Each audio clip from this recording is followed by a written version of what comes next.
If you can find what's in people's hearts, you can find people who will do amazing things.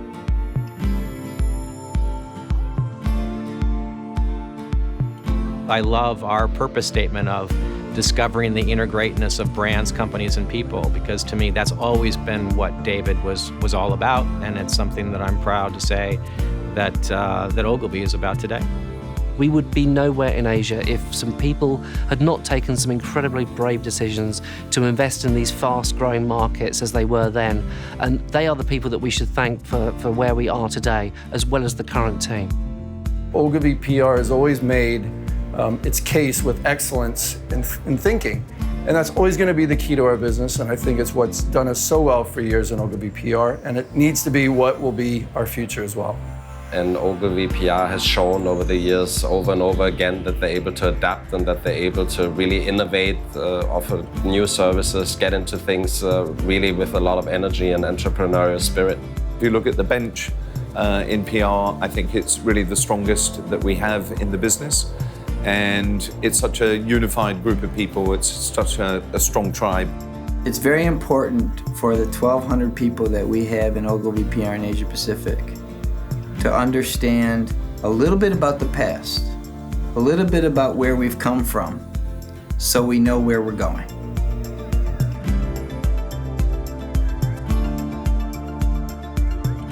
In 1983, it was a brand new capability. Ogilvy as an entity was quite naive about what PR was generally at the time. That was a continuous battle, actually, at the beginning, of trying to convey to advertising people that the role of a PR person was not just to promote the advertising that they were producing, and that it could be more. At that time, Washington was always the driving force at Ogilvy PR.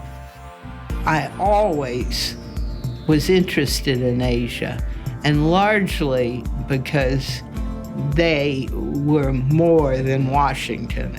So I graduated from college in 1988, and I saw there was a job offer at Adams & Reinhardt in New York City. It was one of the best financial PR firms. Shortly after I got there, Adams & Reinhardt was bought by Ogilvy. It became Ogilvy Adams & Reinhardt. I worked in New York for many years, but my heart was to go to Europe because I wanted to get back and live internationally. So I went to Ogilvy PR in Brussels. I met Miles Young, and he said, we're looking for a young Turk to come out and run the network in Asia. And that was in 1997. The only part of the world where Ogilvy Public Relations remained as it had originally been, completely integrated part of the agency, was actually in Asia.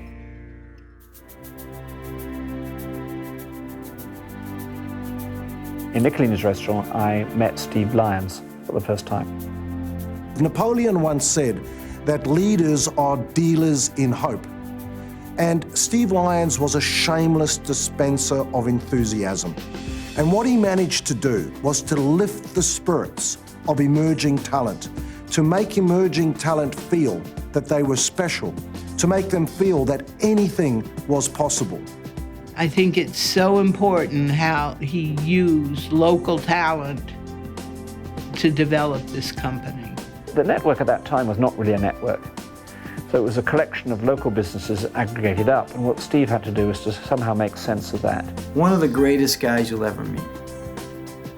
I mean, the guy had a heart, the biggest heart in the world. And he was the kindest, most exciting, eccentric people. And we were blessed to have him. Later, Matthew Anderson came out. Matthew came and brought such a fresh approach and perspective and competitiveness. And Matthew believed that we should be central to every big deal coming out of here. We had the most amazing collection of office heads. I'm talking about people like Ruby Fu, who was an amazing leader in Hong Kong and Taiwan for us, or Kun Jim in Thailand, or Manaz Kramali in India. Even Nikin Rakamad showed me the ways and showed me the ropes in Indonesia. We said we would be the most local of the internationals, and the missing ingredient was really tying all that together.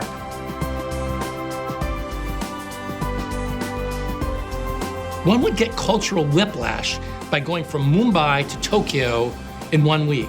Two incredibly different cultures. You motivate the staff differently, you talk to clients differently, everything about those two marketplaces, and all of them in between is different. Matthew Anderson and Chris Graves, I think those leaders decided that they needed to improve the growth out in Asia, and so acquisitions became a very big part of the strategy. The boldest thing we did was to cook up a plan for Australia. And so we decided that we wouldn't just acquire one agency, but we very carefully, very quietly, methodically bought 4 of the best agencies in Australia. And the day we launched in Australia, we were #1. We were the biggest agency in the whole market. Having to work really hard, particularly in the first 2 years, to win everybody's trust was the biggest challenge I've had in my sort of 30-year career.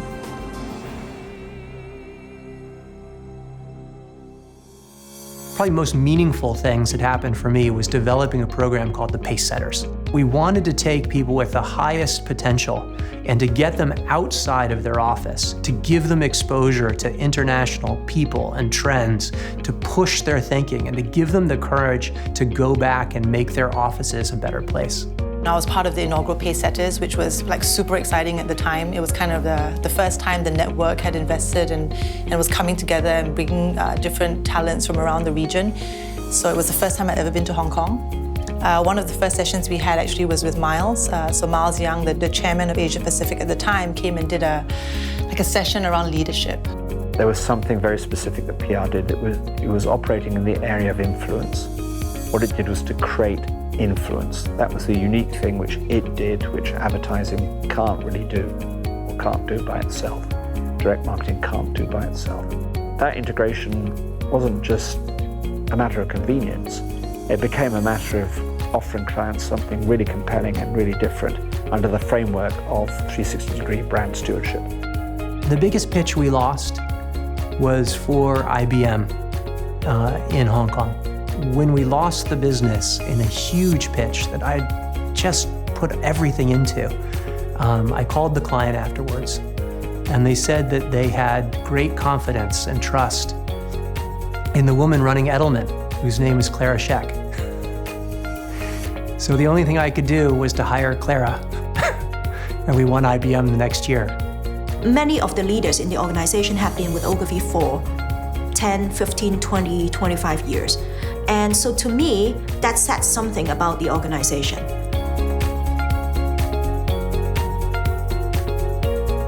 Martin Sorrell was very important in the development of the PR business. He understood it, he understands it, he knows where it can go, he knows how advertising is changing because he had a strategy. I found Chris Graves. Chris, of course, was on the publisher side of the business and had a terrific reputation. It was also very clear he had a great mind. It is a wonderful kind of cult in terms of culture. Just fantastic culture, deep and rich, with the legacy that all started with David Ogilvy. David believed in partnership and advocacy of ideas and persuasiveness. It's one of the reasons he was so adamant about learning how to write and present well. Tell the truth, but make the truth fascinating. You know, you can't bore people into buying your product. You can only interest them in buying it. I had a chance in '95 to come and found one of, the last frontiers for the Ogilvy Group. TB was already here, being the pioneer in the marketing services industry in China. Debbie Chung, my partner in running the China business, she was running Hong Kong at the time and had clients from Hong Kong that were coming up to China, and they needed a China presence. It's all about teamwork.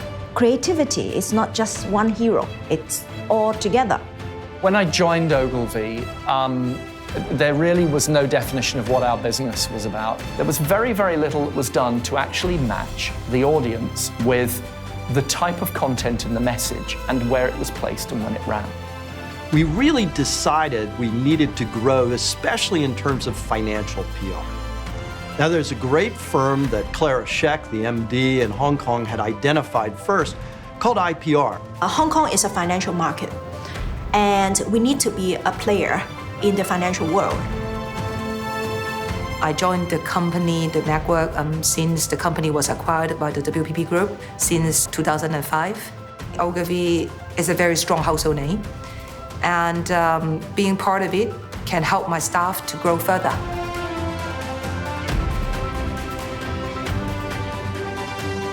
It is because you are so afraid to fail that you will try harder than anyone else. And that is what makes you a good leader. I remember Mao Zedong used to say to us, the single most important criteria of being a good leader is courage.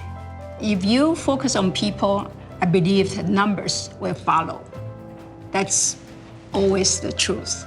What's really extraordinary is that we're not just a great agency, we're a great company in Asia. 我觉得在 leadership 这个职位上面，其实不分你是男人还是女人，很多面临的挑战是一模一样的。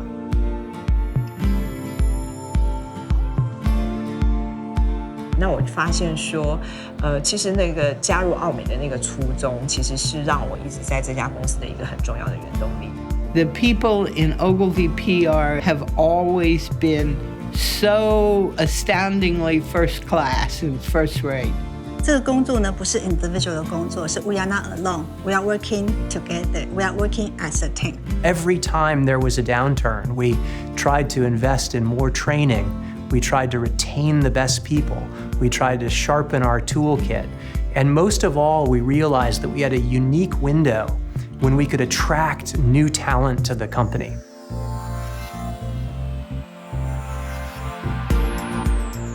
PR's role continues to expand, actually. It's not a role that has any natural limits on it other than what the market asks for.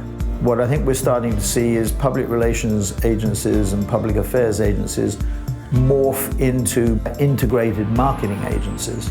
I started in Washington, D.C. in 1987 with a Selectric typewriter in front of me. 27 years later, everyone has a computer in front of them and Facebook at their fingertips. Imagine what 35 years from now, when that's only 27 years, how could we imagine what's going to happen in 35 years? And the future is yet to be determined, and that story is going to be written. But we've got a pretty strong foundation to build from. You know, our leaders, past, present, and for the future, that is the one thing that is very rare and very special about Ogilvy Public Relations as a network. So we should hold on to that very, very, very tight.